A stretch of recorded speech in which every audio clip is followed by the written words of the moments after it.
मागील 2 दिवसांपूर्वीच भारतीय जनता पार्टीला सोडचिठ्ठी देऊन शरदचंद्र पवार राष्ट्रवादी पक्षाची तुतारी हातात घेणारे धैर्यशील मोहिते पाटील यांनी माढा लोकसभा मतदारसंघातून सोमवारी दुपारी 1:30च्या सुमारास आपला उमेदवारी अर्ज दाखल केल्यानंतर बाळराजे मोहिते पाटील यांनी काळजापूर मारुती मंदिर येथील सिद्धेश्वर साखर कारखान्याचे चेअरमन धर्मराज काडादी यांच्या गंगा निवासस्थानी जाऊन सदिच्छा भेट घेतली. काडादी आणि बाळराजे मोहिते पाटील यांच्यामध्ये औपचारिक भेटीनंतर माध्यम प्रतिनिधीस बोलताना बाळराजे मोहिते पाटील म्हणाले, भीमा कोरेगाव मारामारी प्रकरणामध्ये हे आमचे राम सातपुते साहेब हिरिरीने भाग घेतला त्याने आणि त्याचा राग या आमच्या RPIच्या लोकांच्यामध्ये होता म्हणून RPI आमच्या विरोधात गेले.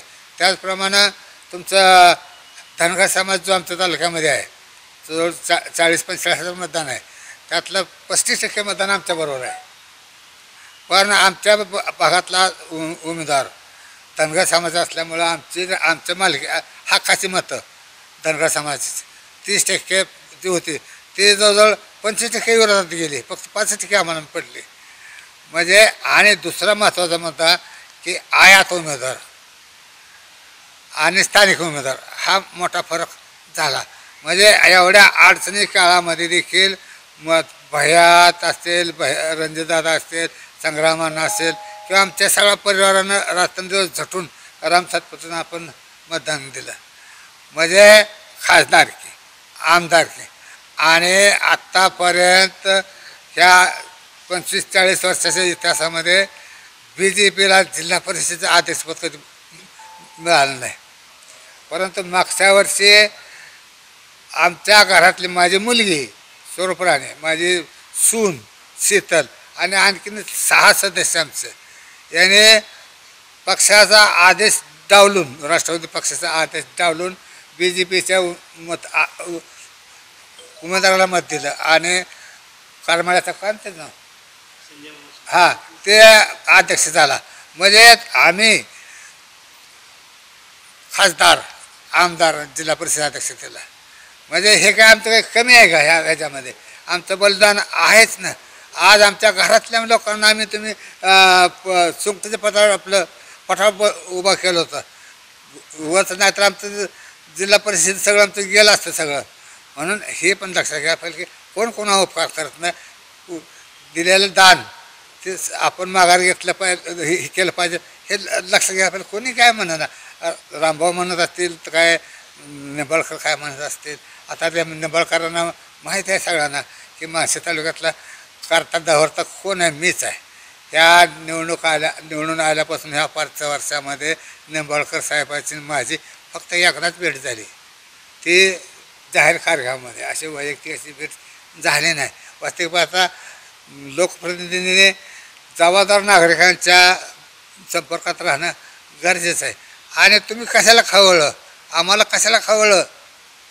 मी शिवरत्नवरची पायरी चढणार नाही कशाला म्हणला तुम्ही?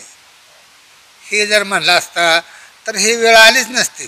शिवरत्नाची पायरी चढणार नाही म्हणजे तुम्ही आम्हाला एवढं कमी समजताय. आज तुम्हाला निश्चितपणे फडणवीस साहेबांचे आम्ही आभार मानतो. त्यांनी रणजितदादाला चांगली मदत केलेली आहे. आज तुम्ही कारखान्याला मदत केली म्हणता सगळे, पण आमच्या एकटा कारखान्याला मदत केली का? नाही. महाराष्ट्रामध्ये 17 कारखान्याला मदत केली. आमच्या शेजारी निराबेमा कारखाना आहे, त्या कारखान्याला तुम्ही मदत केली. आणखी सगळ्या कारखान्याला मदत केली, आधारी कारखान्याला मदत केली. म्हणजे आमच्या एकट्याला कारखान्याला मदत केली असं नाही, सगळ्या कारखान्याला तुम्ही मदत केली. भाजपचे उमेदवार आणि माळशिरसचे विद्यमान आमदार राम सातपुते हे भीमा कोरेगाव दंगलीतील आरोपी असल्याने मागील विधानसभेच्या निवडणुकीत मोठे आवाहन निर्माण झाल्याची आठवण करून दिली. अजून माझी त्यांची भेट झालेली नाही. भेट झाल्यानंतर निश्चितपणे बोलेल. परंतु त्यांचं कालच वेळापूरला त्यांच्या कार्यकर्त्याची मिटिंग झाली आणि त्यांच्या कार्यकर्त्यांनी जवळजवळ 90% कार्यकर्त्यांनी सांगितलं की दादाच्या बरोबर जायचं. 5%, 10% कार्यकर्त्यांनी सांगितलं की आपण कमळ सोडायचं नाही. पण 90% कार्यकर्त्यांनी सांगितलं की आपण दादांच्या बरोबर तुतारी हातात घ्यायची. आणि त्यावेळेस सांगोल्याचे आमदार शहाजी बापू तिथं होते त्या मिटिंगला. ह्या सगळा सूर बघितल्यानंतर शहाजी बापूंनी पळ काढला तिथनं की आपण नको थांबायला. म्हणजे एवढं वातावरण त्या आमच्या तालुक्यातल्या विरोधी पक्षामध्ये देखील आहे आणि आम्हाला आनंद आहे की आम्ही स्वागतच करणार आहे त्यांचं. ते आम्हाला बेरजेचं राजकारण करायचं आहे, वजाबाकीचं राजकारण करायचं नाही. रणजित तुम्हाला आठवत असेल की मान्य कैलासवासी प्रतापसिंह त्या मतदारसंघामध्ये उभा राहिले होते, सोलापूर लोकसभा मतदारसंघामध्ये. तेव्हा सगळं वातावरण वेगळं वातावरण होतं की तुमचं RSSची मंडळी, परत BJPची मंडळी ही कामच करत नव्हती. परंतु आमच्या तालुक्यातला प्रत्येक घरात एक माणूस त्या सोलापूर मतदारसंघामध्ये आला आणि त्यांनी इथं प्रचार केला. ठराविक माणसं होती परंतु केलं नाही, त्यावेळेस ते निवडून आला. आणि आत्ता जे बघितलं वातावरण, तर मला काय जास्त काय बोलता येत नाही, पण वातावरण हे काँग्रेसला अत्यंत चांगलं आहे. यातलं आहे साहेबासारखे माणसं आहेत, सगळे खचून उभे आहेत त्यांच्या मागं. त्यामुळं प्रणिताई 100% निवडून येणार.